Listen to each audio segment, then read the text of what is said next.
स्वामी राधा स्वामी दयाल की दया, राधा स्वामी सहाय, राधा स्वामी।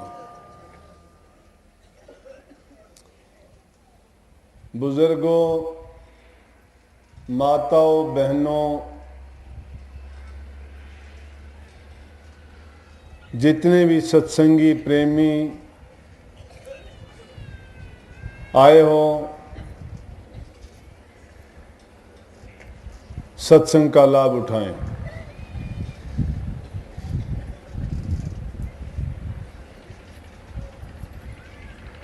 कहने के लिए तो नाम बहुत ऊंचा है। जैसा जिसका नाम होता है वैसे उसमें गुण भी होते हैं। सत्संग के मायने भी जो इंसान समझ जाता है उसका जीवन संवर जाता है।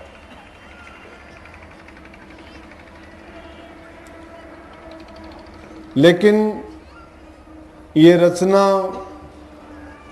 काल निरंजन महाराज की रची हुई है और उसमें उसी का हुक्म, उसी का कानून चलता है। लेकिन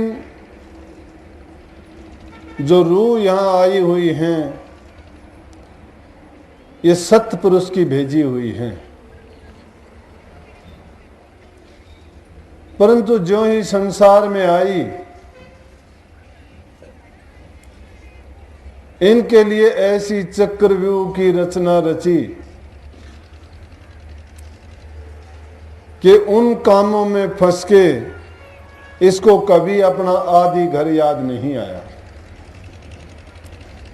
तो सत्संग वो चीज है जो इन रूहों को इसके आदि घर का याद ही नहीं दिलाती, बल्कि उसको मार्ग दिखा के उसमें पहुंचाने का भी इंतजाम करती है।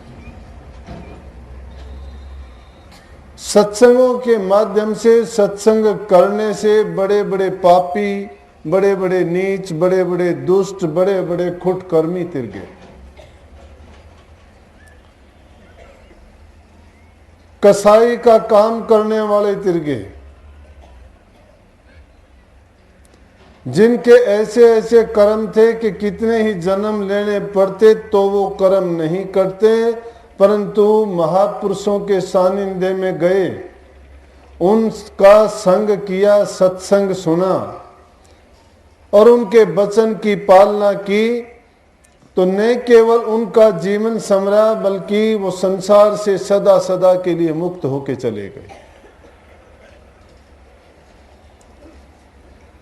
लेकिन इस संसार से छूटना भी आसान नहीं है।